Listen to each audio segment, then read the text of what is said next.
to retire for a little bit, and then we start crying. And then we cried a lot. I've not been well. I turn on to my late night cable, and I'm like, where's That's Kentertainment? A lot of therapy, Ken. A lot of fucking therapy. The big return of That's Kentertainment. Oh my God!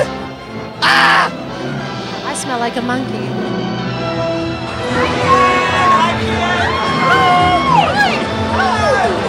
Oh, title of show! Get out of my dreams! Get into my car! But I don't have a car. But I do have a show. Oh, maybe they're right. I've been in Kenny retirement for too long. And besides, who am I to deny me from you? You from me from you. The fans. Well, I am me. No, but still, look at the kids from Title of Show. They didn't give up, and they made it all the way to Broadway. That's it. They've given me the inspiration. That's right. I'm back. I'm back, ladies and gentlemen. And you'll have Title of Show to thank for that. I'll make sure I tell each and every one of them that personally. Oh, ladies and gentlemen, for anyone who's ever had a dream, there's Title of Show. And that's Kentertainment. To the magic door.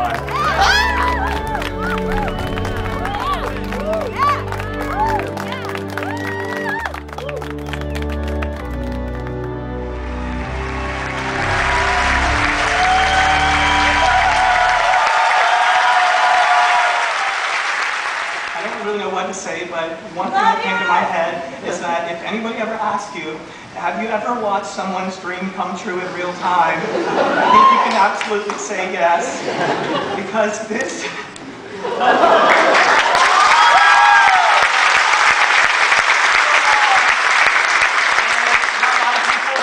Here. We love all of those people out front. Most of them are here tonight, our families, our producers, and our friends, and we love all you guys. Everybody backstage up there, my colleagues, and Jeff Bowen. What if the show ever got to Broadway and people had to pay like 90 or 100 bucks to see the show? That's a lot. But if the show's 90 minutes, are you listening? If the show's 90 minutes and people pay $90, that's like $1 a minute. Or if you sit in nosebleeds, it would be like 50 cents a minute. That's a good deal. You can't get anything for 50 cents anymore. Well, we'll just have to make sure that something kick-ass is happening every single minute of the show so that people feel like they're getting their money's worth.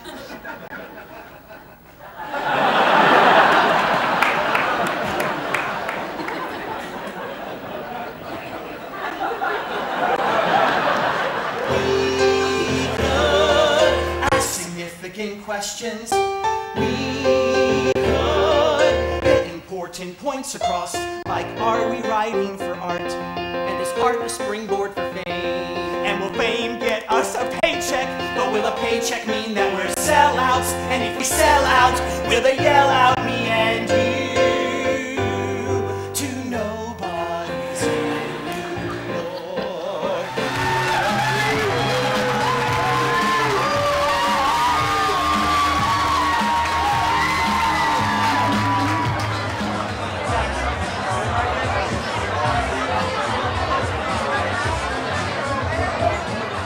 Title of Show. Is this your first time, or have you seen it before? No, it's my first time. I got to meet Hunter and Susan a couple months ago. I emceed the Broadway pageant, the Broadway beauty pageant, and they were two of the judges. So I got to hang out with them that whole evening. I had a great time with them, and so I became fans of them just personally, and they were so funny and interesting. And then Susan and I also it's a sad part of our story, but we also had a mutual friend who had passed away a few years ago, so we had connected through that, you know, and so it was just, so yeah, I came tonight, and I mean, I really didn't, all I knew was the basic sort of weird gist of it. It was very, very sweet, and I use the word sweet, I almost hesitate to use it because I feel like people might think that's like, oh, that's sweet, like dismissive somehow. No, I mean, it's sweet in the best sense of it. It's like delicious. Sweet, and authentic, and true, and very funny, and weird, and I mean, weird in a good way. So I'm really, really proud of them, and also very crossing my fingers and hopeful that people will be able to get what they're doing. I'd rather be 9 people's favorite thing than 100 people's 9th favorite thing. 9 people's favorite thing than 100 people's 9th favorite thing. Those 9 people will tell 9 people, then we'll have 18 people loving the show, and 18 people could grow into 525,600 people all loving our show. It's weird, and I mean that in the best sense of it. It's like deeply weird, and idiosyncratic, and funny, and it's a lot. It's and there's certainly nothing else like it. And it's always great to see that leap from off-Broadway to Broadway. You know about that, don't you, a little bit, maybe? Yeah. And clearly the rules of what Broadway means have changed a lot over the years, and I feel like I'm an insider. I don't really know them, but I was there. I saw the show when it was at the Vineyard a couple years ago, and it was so heartwarming. And you get to know these characters, well, them, essentially, and you feel like you're best friends with them and you're rooting for them. And, so for the past couple years, they've stuck with me, and I'm so glad to see them succeed in their dreams and their goals. And it was a really, really special night, and I'm so glad I was a part of it. For someone like you, who's done some pretty terrific work. Yeah, whose dreams are coming true right and left, yeah. You say one more word about me and I'll get that gun of mine and I'll change you from a rooster to a hen with one shot!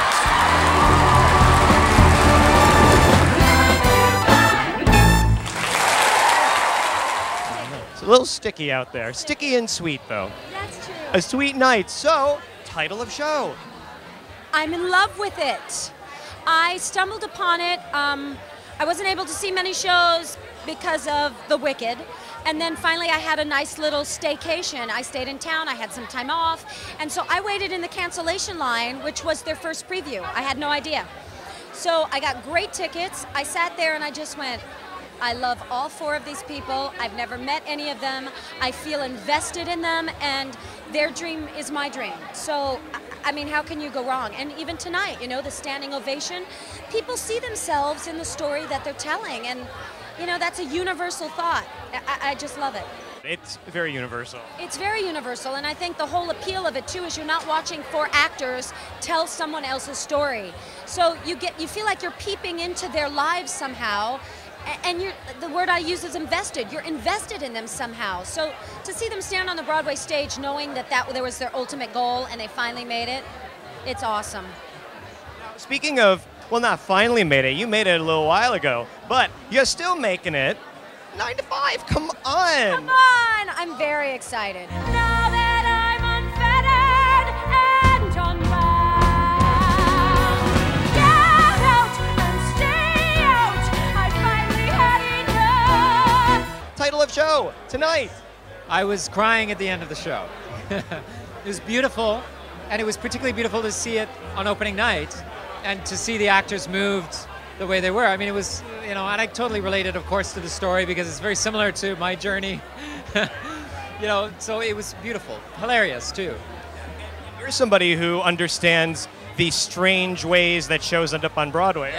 Yes, more than most. Because our Drowsy started as a bachelor party gift, and so we had to go through the difficult, politics of changing something from what was a gift to a business venture. A very difficult thing to do. So, but I mean, the thing about title of show that I love so much is that it's in celebration of originality on Broadway and not derivative shows or shows adapted from from films or anything else. And that's a statement that needs to be said, and they made it so beautifully. And I'm so proud of those guys.